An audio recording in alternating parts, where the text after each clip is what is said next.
أعوذ بالله من الشيطان الرجيم بسم الله الرحمن الرحيم قال الله تبارك وتعالى في القرآن المجيد والفرقان الحميد فيها يفرق كل أمر حكيم صدق الله المولانا العظيم وصدق رسوله النبي الأمين المتين المبين الكريم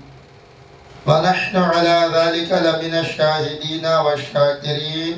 والحمد لله رب العالمین۔ میں نے پہلے بھی بتایا ہے،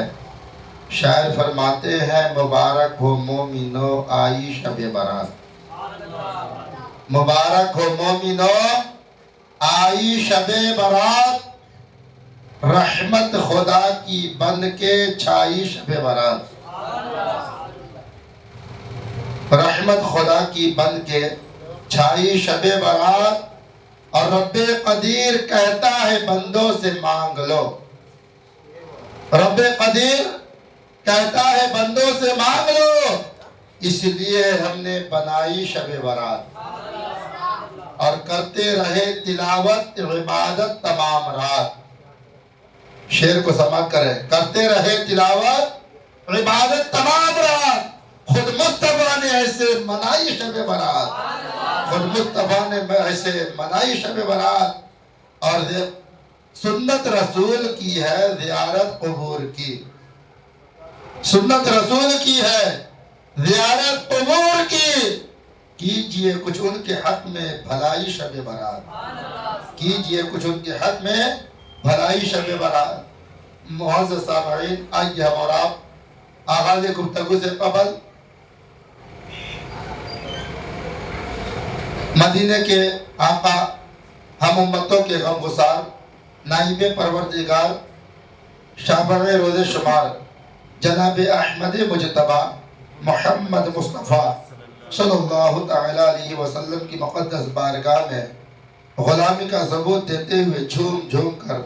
درود پاک پیش کریں۔ پڑھے بآواز بلند درود شریف، اللہم صلی علی سیدنا شفیعنا حبیبنا مولانا محمد وبارک وسلم، صلاۃ و سلام علیک یا رسول اللہ صلی اللہ تعالی علیہ وسلم۔ معزز سامعین، ہم بخوبی جان رہے ہیں یہ گزرنے والا مہینہ شعبان المعظم کا مبارک مسعود مہینہ ہے۔ یہ وہ مبارک مہینہ ہے جس مہینے کو ہمارے آقا، آپ کے آقا، پیارے آقا حضور علیہ السلام عبادت و ریاضت میں گزارا کرتے تھے۔ چنانچہ محبوب رب العالمین ام المومنین سیدہ عائشہ صدیقہ پارزہ عفیفہ رضی اللہ تعالیٰ عنہ ارشاد فرماتی ہیں کہ پیارے آقا حضور علیہ السلام اس مہینے میں اکثر روزے سے رہا کرتے تھے۔ قالت کان یصوم شعبان کلہ وکان یصوم شعبان قلیلا۔ سیدہ عائشہ صدیقہ پارزہ عفیفہ رضی اللہ تعالیٰ عنہ فرماتی ہے کہ آقا علیہ السلام پورے شعبان کے مہینے کے روزے رکھا کرتے تھے سوائے تھوڑے دنوں کے۔ اور حضرت شیخ عبدالحق محدث دہلوی رحمت اللہ تعالیٰ علیہ اپنی کتاب ما ثبت بسنہ میں حدیث پاک تحریر فرماتے ہیں کہ آقا علیہ السلام نے ارشاد فرمایا شعبان و شہری، شعبان میرا مہینہ ہے، ورمضان و شہر اللہ، اور رمضان یہ اللہ کا مہینہ ہے۔ آقا علیہ السلام کا یہ محبوب مہینہ، یہ وہ پیارا مہینہ ہے جس مہینے میں آقا علیہ السلام کثرت کے ساتھ اللہ تبارک و تعالیٰ کی عبادت و ریاضت کیا کرتے تھے، زیادہ سے زیادہ اس مہینے میں روزے رکھا کرتے تھے۔ اور یہاں تک رمضان شعبان کے مہینے کے متعلق آقا علیہ السلام نے ارشاد فرمایا شعبان شہری، شعبان میرا مہینہ ہے۔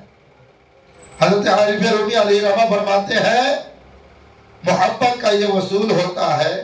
کہ محبوب کی ہر شے محبوب ہوا کرتی ہے۔ چنانچہ ایک شخص نے ایک عاشق سے پوچھا کہ عاشق، تم نے بہت سارے شہروں کو دیکھا، بہت سارے شہروں کو پھرا، لیکن یہ تو بتاؤ تمہیں ان تمام شہروں میں سب سے زیادہ حسین شہر کون دکھا؟ سب سے زیادہ خوبصورت شہر کون نظر آیا؟ عاشق نے کہا مجھے تمام شہروں میں سب سے زیادہ حسین شہر وہ لگا جس میں میرا محبوب رہتا ہے۔ غور کیجئے، اللہ تبارک و تعالی نے اپنے پیارے حبیب، ہم تمام کے آقا، پیارے آقا جناب احمد مجتبی محمد مصطفیٰ صلی اللہ تعالی علیہ وسلم سے محبت فرمایا ہے، اور اللہ تبارک و تعالی نے آقا علیہ السلام کے صدقے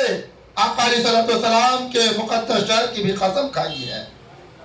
چنانچہ قرآن پاک میں اللہ کا ارشاد ہے لا اقسم بہذا البلد، اے میرے محبوب صلی اللہ تعالی علیہ وسلم مجھے قسم ہے تمہارے شہر کی۔ اور اللہ تبارک و تعالیٰ نے یہ بھی واضح فرما دیا کہ اے میرے محبوب، ہم نے آپ کے شہر کی قسم جو کھائی ہے وہ اس لیے نہیں کھائی ہے کہ یہاں خانہ کعبہ ہے جو کہ بیت اللہ شریف ہے۔ اے میرے محبوب، ہم نے آپ کے شہر کی قسم اس لیے نہیں کھائی ہے کہ یہاں حجر اسود ہے جو کہ جنتی پتھر ہے۔ اے میرے محبوب، ہم نے آپ کے شہر کی قسم اس لیے نہیں کھائی ہے کہ یہاں عرفات کا مقدس میدان ہے۔ اے میرے محبوب، ہم نے آپ کے شہر کی قسم اس لیے نہیں کھائی ہے کہ یہاں مقام ابراہیم ہے۔ اے میرے محبوب، ہم نے آپ کے شہر کی قسم اس لیے نہیں کھائی ہے کہ یہاں صفا اور مروہ ہے جو کہ شاعر اللہ ہے۔ اے میرے محبوب، ہم نے آپ کے شہر کی قسم اس لیے نہیں کھائی ہے کہ یہاں منا ہے، بلکہ اے میرے محبوب، ہم نے آپ کے شہر کی قسم اس لیے کھائی ہے کہ وَأَنْتَ حِلٌّ بِهَذَا الْبَلَدِ، آپ اس شہر میں تشریف فرما ہے، آپ اس شہر میں رونق افروز ہے، اس لیے ہم نے آپ کے شہر کی قسم کھائی ہے۔ غور کیجئے، اللہ تبارک و تعالی اپنے پیارے حبیب صلی اللہ علیہ وسلم سے کس قدر محبت فرما رہا ہے۔ آقا علیہ السلام کے قدم کے شہر مبارک شہر مکہ نے بوسہ لیا ہے، آقا علیہ السلام کے قدموں کو مکہ مبارکہ کی زمین نے چوما ہے، اس لیے اللہ نے ان کے مرتبے کو اتنا بلند فرما دیا کہ قرآن پاک میں اس کے عظمت کو بیان فرما دیا۔ پیارے آقا حضور علیہ السلام کے بارے میں حضور سرکار اعلیٰ حضرت علی رحمۃ اللہ فرماتے ہیں کہ یا رسول اللہ، وہ خدا نے مرتبہ ہے تجھ کو دیا، نہ کسی کو ملے نہ کسی کو ملا۔ یا رسول اللہ، وہ خدا نے مرتبہ ہے تجھ کو دیا، نہ کسی کو ملے نہ کسی کو ملا۔ کلام پاک نے کھائی شہا تیرے شہر کلام بقا کی قسم۔ حضرات، پیارے آقا حضور علیہ السلام کی بارگاہ میں حضور سرکار اعلیٰ حضرت علی رحمۃ اللہ عریضہ پیش کرتے ہیں، یا رسول اللہ صلی اللہ علیہ وسلم، اللہ تبارک و تعالیٰ نے آپ کو جو عظمت و شان عطا فرمایا ہے، آپ سے پہلے نہ کسی کو نصیب ہوا، نہ قیامت تک کسی کو وہ عظمت نصیب ہو سکتی ہے۔ میرے عزیز دوستوں اور بزرگوں، اس لیے ہم غلامان مصطفیٰ کا یہ طریقہ ہونا چاہیے کہ آقا علیہ السلام کی ہر محبوب چیز کو ہم محبوب رکھیں۔ حدیث پاک میں ایک روایت موجود ہے کہ ایک مرتبہ مدینہ منورہ میں ایک صحابی رسول آقا علیہ السلام کی بارگاہ میں دعوت پیش کیے، یا رسول اللہ، فلاں تاریخ کو فلاں دن کو میرے غریب خانے پہ آپ کی دعوت ہے۔ چنانچہ جب دعوت کا وقت ہوا تو آقا علیہ السلام صاحب دعوت کے یہاں تنہا تشریف نہیں لے جا رہے ہیں، بلکہ اپنے ساتھ خادم خاص حضرت انس رضی اللہ تعالیٰ عنہ کو ساتھ لے کر جا رہے ہیں۔ جب صاحب دعوت کے یہاں آقا علیہ السلام اپنے خادم خاص حضرت انس رضی اللہ تعالیٰ عنہ کے ساتھ تشریف فرما ہوئے صاحب دعوت نے دسترخوان بچھایا اور دسترخوان پر جو کی روٹی، شوربہ، بھنا ہوا گوشت اور کدو کا سالن رکھا۔ حضرت انس رضی اللہ تعالیٰ عنہ فرماتے ہیں کہ جب آقا علیہ السلام کھانا تناول فرمانے لگے تو میں نے کیا دیکھا کہ آقا علیہ السلام کدو شریف کو بڑی ہی رغبت کے ساتھ تناول فرما رہے ہیں، بڑی ہی دلچسپی کے ساتھ تناول فرما رہے ہیں۔ حضرت انس رضی اللہ تعالیٰ عنہ فرماتے ہیں میں سمجھ گیا کہ آقا علیہ السلام کو کدو شریف بہت زیادہ پسند ہے۔ چنانچہ حضرت انس رضی اللہ تعالیٰ عنہ فرماتے ہیں فَلَمْ أَزَلْ أُحِبُّ الدُّبَّاعَ بَعْدَ يَوْمَئِذٍ، اس دن کے بعد میں بھی کدو سے محبت کرنے لگا، میں بھی کدو شریف کے سالن کو محبت کے ساتھ کھانے لگا، دلچسپی کے ساتھ کھانے لگا۔ تو اسی لیے غلامان مصطفیٰ کا یہ طریقہ ہونا چاہیے کہ محبوب کی ہر چیز کو محبوب جانے۔ آقا علیہ السلام نے ارشاد فرمایا شعبان و شہری، شعبان میرا مہینہ ہے، تو ہم امتی کا یہ فرض بنتا ہے، حق بنتا ہے کہ ہم آقا علیہ السلام کے محبوب مہینے کی قدر کریں اور جس کام کو آقا علیہ السلام نے شعبان المعظم کے مہینے میں کیا ہے اس کام کو ہم بھی کرنے کی کوشش کریں۔ غور کیجئے حجر اسود جو کہ خانہ کعبہ میں موجود ہے، جنتی پتھر ہے، حجر اسود کے چومنے کے متعلق ایک شخص نے حضرت ابن عمر رضی اللہ تعالیٰ عنہ سے پوچھا کہ آپ کیوں اس حجر اسود کو چومتے ہیں؟ تو حضرت سیدنا ابن عمر رضی اللہ تعالیٰ عنہ نے ارشاد فرمایا فقال رأيت رسول الله صلی اللہ تعالی وسلم استلمه ويقبله۔ حضرت سیدنا ابن عمر رضی اللہ تعالیٰ عنہ فرماتے ہیں میں نے اس حجر اسود کو آقا علیہ السلام کو ہاتھ لگاتے اور چومتے دیکھا ہے۔ مطلب یہ ہے کہ آقا علیہ السلام اس حجر اسود کو چومتے تھے، ہاتھ لگاتے تھے، اس لیے ہم اسے چومتے ہیں، اس لیے ہم بھی اسے بوسہ دیتے ہیں۔ اور حضرت سیدنا عمر فاروق اعظم رضی اللہ تعالیٰ عنہ نے جب ایک مرتبہ حجر اسود کو بوسہ دے رہے تھے تو حجر اسود کو مخاطب ہو کر صاف لفظوں میں ارشاد فرمایا کہ اے حجر اسود، عمر تجھے اس لیے نہیں چوم رہا ہے کہ تو جنتی پتھر ہے، عمر تجھے اس لیے بوسہ نہیں دے رہا ہے کہ تو دیوار خانہ کعبہ میں نصب ہے، بلکہ محبت سے عمر تجھے اس لیے چوم رہا ہے کہ تجھے میرے محبوب نے بوسہ دیا ہے، میرے محبوب نے تجھے چوما ہے۔ غور کیجئے صحابہ کرام کے عقیدے کو دیکھیے، صحابہ کرام حجر اسود کو اس لیے نہیں چوم رہے ہیں کہ وہ دیوار خانہ کعبہ میں نصب ہے، حجر اسود کو اس لیے نہیں بوسہ دے رہے ہیں کہ وہ جنتی پتھر ہے، اس لیے چوم رہا ہے کہ اس کو آقا علیہ السلام نے چوما ہے۔ میرے عزیز دوستوں بزرگوں، تاریخ کا مطالعہ کیجئے تو آپ کو پتہ چلے گا کہ سن 6 ہجری میں آقا علیہ السلام نے ایک جماعت کو حضرت محمد بن مسلم رضی اللہ تعالیٰ عنہ کے ساتھ نجد کی طرف روانہ فرمایا۔ جب یہ اصحاب اس علاقے میں پہنچے تو قبیلہ بنو حنیفہ کا ایک شخص جو کہ یمامہ والوں کا سردار تھا اسے پکڑا اور مدینہ شریف لے کر کے آ گئے۔ اس شخص کا نام زمامہ بن اسال تھا۔ صحابہ کرام اسے لائے اور مسجد نبوی شریف کے ستون کے ساتھ باندھ دیا، کھمبے کے ساتھ باندھ دیا، اور ان کو کھانا پینا وہی دیتے تھے، صرف قضائے حاجت کے لیے کھول دیا جاتا تھا۔ زمامہ بن اسال اسی مسجد نبوی شریف کے ستون کے ساتھ بندھے ہوئے آقا علیہ السلام کے آتے جاتے، اٹھتے بیٹھتے، بات چیت کرتے ہوئے دیکھ رہے تھے، اور آقا علیہ السلام کے آتے جاتے، اٹھتے بیٹھتے، بات چیت کرتے ہوئے طریقے کو دیکھتے دیکھتے وہ آقا علیہ السلام کا بالکل اسیر ہو گیا۔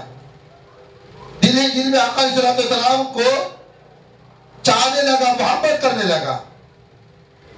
کچھ دنوں کے بعد آقا علیہ السلام ثمامہ ابن یسار کے پاس آئے اور آقا علیہ السلام نے ارشاد فرمایا کہو ثمامہ تیرا کیا حال ہے اور تیرے ساتھ کیا سلوک کیا جائے؟ ثمامہ بن یسار کہتا ہے یا رسول اللہ میں یہاں بالکل ٹھیک ہوں، مجھے یہاں کوئی پریشانی نہیں ہے، کوئی تکلیف نہیں ہے۔ اور ثمامہ بن یسار کہتا ہے یا رسول اللہ اگر آپ ہمیں قتل کریں گے تو آپ ایک خونی کو قتل کریں گے، مطلب یہ ہے کہ آپ ایک ایسے شخص کو قتل کریں گے جو واقعی قتل کا مستحق ہے، اور یا رسول اللہ اگر آپ ہماری جان بخشی کر دیں گے تو میں زندگی بھر آپ کا احسان مند رہوں گا، اور یا رسول اللہ اگر آپ ہم سے میری آزادی کے بدلے مال چاہیں گے تو آپ جتنا مال طلب کریں گے اتنا میں مال آپ کی خدمت میں پیش کر دوں گا۔ آقا علیہ السلام اس بات کو سنے وہاں سے تشریف لے گئے۔ پھر دوسرا دن ہوا، دوسرے دن بھی آقا علیہ السلام ثمامہ بن یسار کے پاس تشریف لائے، پھر وہی سوال دہرایا جو پہلے دن پہ کہہ چکے تھے۔ ثمامہ بن یسار بھی وہی جواب دیا جو پہلے دن جواب دے چکا تھا۔ تیسرا دن ہوا، تیسرے دن بھی آقا علیہ السلام پھر وہی سوال دہرائے، ثمامہ بن یسار بھی وہی جواب دیا۔ جب 3 دن تک ثمامہ بن یسار ایک ہی جواب دیتا رہا تو آقا علیہ السلام نے ارشاد فرمایا اطلقوا ثمامہ، ثمامہ کو چھوڑ دو،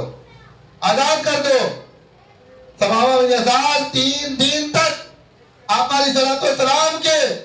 جمال جہاں آرا کا مشاہدہ کرتا رہا، آقا علیہ السلام کے پرتعظیم کلام سے 3 دن تک مستفید ہوتا رہا۔ 3 دن کے بعد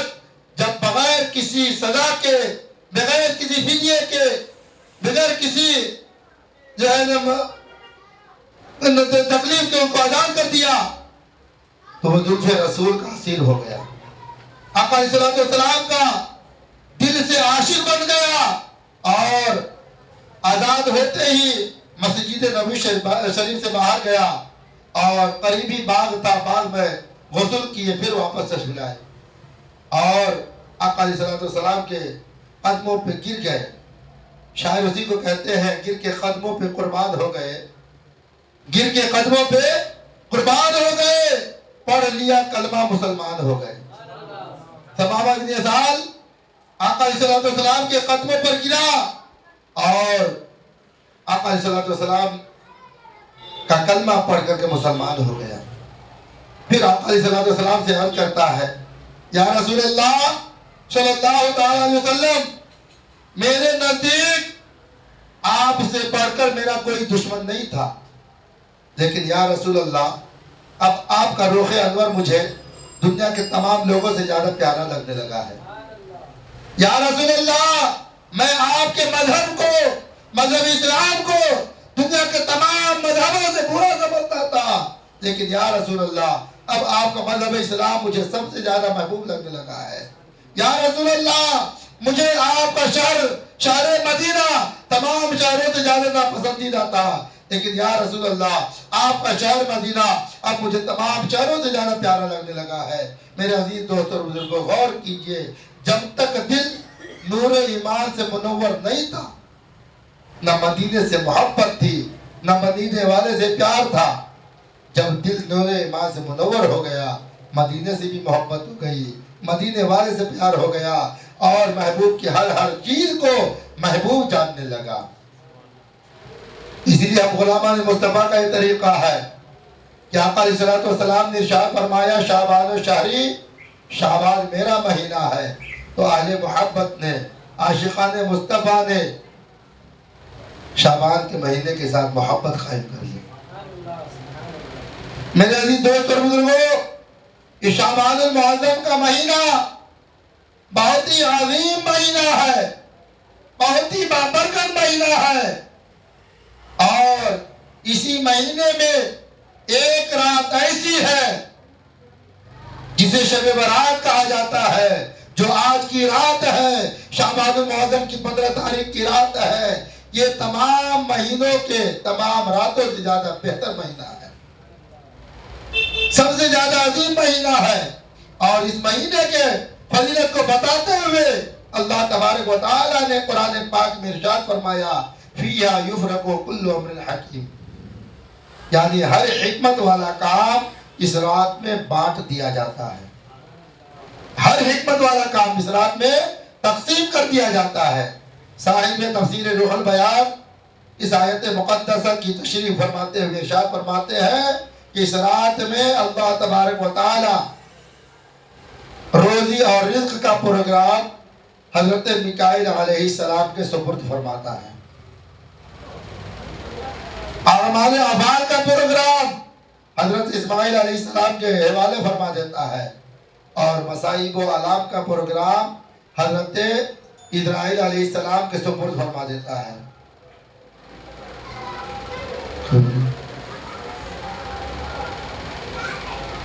اور ایک روایت میں یہ بھی آیا ہے کہ ایک صحابی رسول نے آقا علیہ السلام سے عرض کیا، یا رسول اللہ صلی اللہ علیہ وسلم، آپ شعبان المعظم کے مہینے میں اکثر روزے رکھا کرتے ہیں، آپ کس مہینے میں روزہ رکھنے کی وجہ کیا ہے؟ تو آقا علیہ السلام نے ارشاد فرمایا، شعبان سے لے کر شعبان تک مرنے والوں کی اجل لکھی جاتی ہے، نام دفتر میں لکھا جاتا ہے، اس لیے آقا علیہ السلام ارشاد فرماتے ہیں کہ میں بہتر سمجھتا ہوں کہ جب میری اجل لکھی جائے تو میں روزے کی حالت میں رہوں۔ اللہ اکبر۔ تو رمضان مبارک کے مہینے میں روزے رکھنے کی کتنی بڑی فضیلت ہے، اور اس لیے ہمیں اور آپ کو چاہیے اس مہینے کو عبادت اور ریاضت کرتے ہوئے، توبہ استغفار کرتے ہوئے اس مہینے کو گزارنے کی کوشش کریں، خصوصیت کے ساتھ شعبان المعظم کی 15 تاریخ کی رات کو، شب برات کو، آج کی رات کو ہم عبادت اور ریاضت کرتے ہوئے، توبہ استغفار کرتے ہوئے جا کر ہم گزارنے کی اس رات کو کوشش کریں۔ کچھ لوگ یہ بھی کہتے ہیں کہ اس مہینے میں یعنی شعبان المعظم کی 15 تاریخ کی رات میں عبادت اور ریاضت کرنا، توبہ استغفار کرنا یہ بدعت ہے، لیکن حضرت شیخ عبدالحق محدث دہلوی رحمۃ اللہ تعالی علیہ اپنی کتاب مدارج النبوت میں ایک حدیث پاک نقل فرماتے ہوئے ارشاد فرماتے ہیں کہ سید عائشہ صدیقہ پارسا حفیظہ رضی اللہ تعالیٰ عنہ فرماتی ہیں، ایک مرتبہ آقا علیہ السلام میرے پاس تشریف لائے اور پھر عبادت میں لگ گئے، خدا کی بندگی کرنے شروع کر دیا، قیام فرمایا، رکوع کیا، پھر سجدے میں گئے۔ سید عائشہ صدیقہ پارسا حفیظہ رضی اللہ تعالیٰ عنہ فرماتی ہیں کہ آقا علیہ السلام اس قدر طویل سجدہ فرمایا، اتنا لمبا سجدہ فرمایا کہ میں یہ گمان کرنے لگی کہ شاید آقا علیہ السلام کی روح مبارک جسم اطہر سے پرواز کر گئی ہے۔ سید عائشہ صدیقہ پارسا حفیظہ رضی اللہ تعالیٰ عنہ ارشاد فرماتی ہے کہ میں یہ گمان کر کے آقا علیہ السلام کے پاس پہنچی اور آقا علیہ السلام کے پاؤں مبارک کے انگوٹھے مبارک کو جنبش دیا، ہلایا، تو آقا علیہ السلام نے اپنے سر مبارک کو جنبش دیا، پھر نماز سجدے سے سر کو اٹھایا، نماز سے فارغ ہوئے، نماز سے فارغ ہو کر کے آقا علیہ السلام نے سیدہ عائشہ صدیقہ پارسا حفیظہ رضی اللہ تعالیٰ عنہ سے ارشاد فرمایا کہ اے عائشہ، تم نے کیا خیال کیا کہ اللہ کے رسول صلی اللہ علیہ وسلم نے تم پر ظلم کیا؟ تو سیدہ عائشہ صدیقہ پارسا حفیظہ رضی اللہ تعالیٰ عنہ عرض کرتی، یا رسول اللہ صلی اللہ علیہ وسلم، میں نے آپ کے سجدے کی طوالت کو دیکھ کر میں یہ خیال کیا کہ شاید آپ کی روح مبارک جس میں اطہر سے پرواز کر گئی ہے، یا رسول اللہ، میں یہ خیال کر کے میں آپ کے پاؤں مبارک کے انگوٹھے کو جنبش دیا۔ تو آقا علیہ السلام نے ارشاد فرمایا کہ عائشہ، جانتی ہو آج کون سی رات ہے؟ آج کی رات کی فضیلت کیا ہے؟ تو سیدہ عائشہ صدیقہ پارسا حفیظہ رضی اللہ تعالیٰ عنہ عرض کرتی ہے کہ اللہ اور اس کے رسول بہتر جانتے ہیں کہ یہ کون سی رات ہے اور اس رات کی فضیلت کیا ہے۔ تو آقا علیہ السلام نے ارشاد فرمایا کہ اے شاہ، آج شعبان المعظم کی 15 تاریخ کی رات ہے، آج کی رات وہ رات ہے جس رات میں اللہ تبارک و تعالی آسمان دنیا پر نزول جلال فرماتا ہے، اپنے بندوں کی طرف خاص توجہ فرماتا ہے اور غروب آفتاب سے لے کر طلوع فجر تک اپنے بندوں کی ہر جائز دعا کو قبول فرماتا ہے۔ تو ہمیں اور آپ کو چاہیے کہ اس رات کو ہم اللہ کی بندگی کرتے ہوئے، توبہ استغفار کرتے ہوئے، عبادت و ریاضت کرتے ہوئے، ذکر و اذکار کرتے ہوئے، تسبیح و تحلیل کرتے ہوئے ہم اس رات کو گزارنے کی کوشش کریں۔ اپنے گناہوں پر شرمندہ ہو کر ہم رب کی بارگاہ میں صدق سے توبہ کریں۔ یقیناً آج کی رات بہت ہی بابرکت رات ہے، بہت ہی عظمت والی رات ہے۔ اللہ تبارک و تعالیٰ سے دعا ہے پروردگار عالم ہمیں کہنے اور سننے سے زیادہ عمل کرنے کی توفیق عطا فرمائے۔ کہنے کو تو بہت ساری باتیں ہیں، اگر اس پر مفصل طور پر روشنی ڈالی جائے تو آدھا ایک گھنٹہ نہیں بلکہ کئی راتیں درکار ہیں۔ بس اللہ ہمیں توفیق عمل کرنے کی توفیق عطا فرمائے۔ وما علینا الا البلاغ۔ السلام علیکم۔ اس کے بعد انشاءاللہ ذکر